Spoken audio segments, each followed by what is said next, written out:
Hello guys, welcome back to my channel Arju's approach.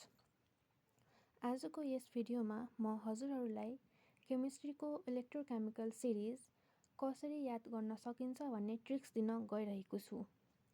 So यो electrochemical सिरिजको बिचमा चाहिँ hydrogen हुन्छ। इलेक्ट्रोकेमिकल सिरिजको बिचमा चाहिँ हाइड्रोजन हुन्छ र हाइड्रोजनको मुनि चाहिँ एबिसी एन्टिमोनी, बिस्मथ, कपर।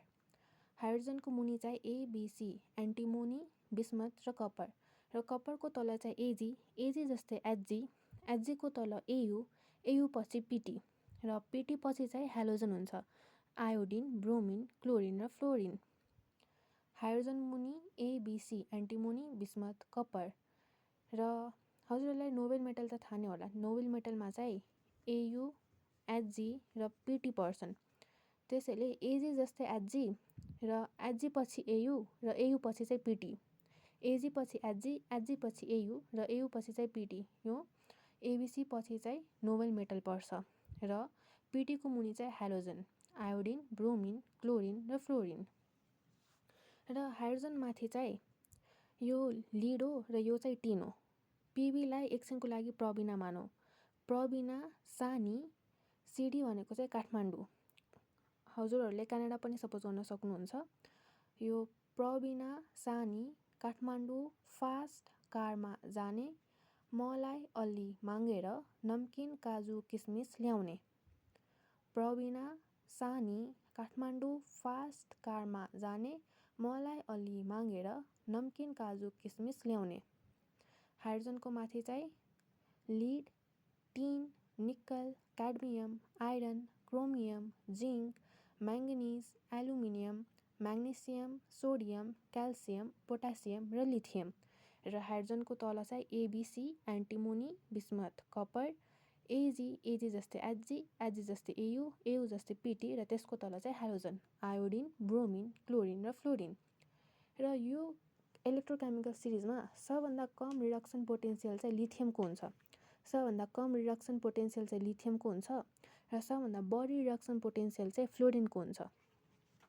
सबभन्दा कम रिडक्सन पोटेन्सियल लिथियमको भएकोले यो लिथियम चाहिँ गुड रिड्युसिङ एजेन्ट हो। लिथियम चाहिँ गुड रिड्युसिङ एजेन्ट हो। अनि गुड अक्सिडाइजिङ एजेन्ट चाहिँ को होला? लिथियमको ठ्याक्कै ओपोजिट होइन। सबभन्दा तल को पर्छ यो इलेक्ट्रोकेमिकल सिरिजमा? फ्लोरिन। त्यसैले फ्लोरिन चाहिँ गुड अक्सिडाइजिङ एजेन्ट हो। Good oxidising agent. अब हजुरहरूलाई क्वेसनमा यो सोध्न सक्छ कि एल्युमिनियम भन्दा लिथियम किन गुड रिड्युसिङ एजेन्ट हो? यसको एन्सर चाहिँ यो हुनुपर्छ कि एल्युमिनियमको रिडक्सन पोटेन्सियल लिथियमभन्दा बढी छ। त्यसैले लिथियम चाहिँ गुड रिड्युसिङ एजेन्ट हो।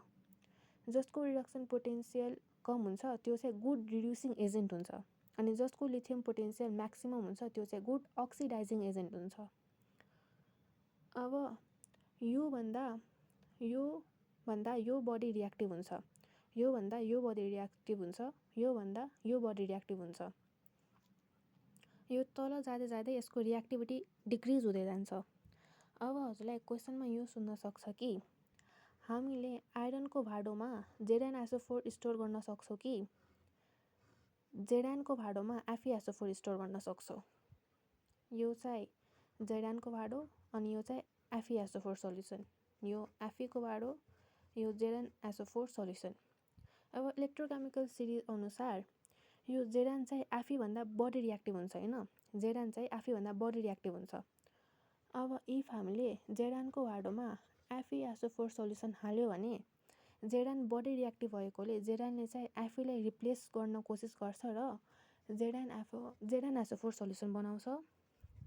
र त्यही इफ Fe को भाँडोमा हामीले ZnSO4 राख्यो भने यो Fe त जेडानभन्दा कम रियाक्टिभ छ अनि Feले चाहिँ जेडानलाई डिस्प्लेस गर्न सक्दैन। त्यसले यसमा चाहिँ नो रियाक्सन हुन्छ। त्यसैले हामीले आइरनको भाँडोमा चाहिँ ZnSO4 सल्युसन राख्न सक्छौँ तर जेडानको भाँडोमा FeSO4 सल्युसन राख्न सक्दैनौँ।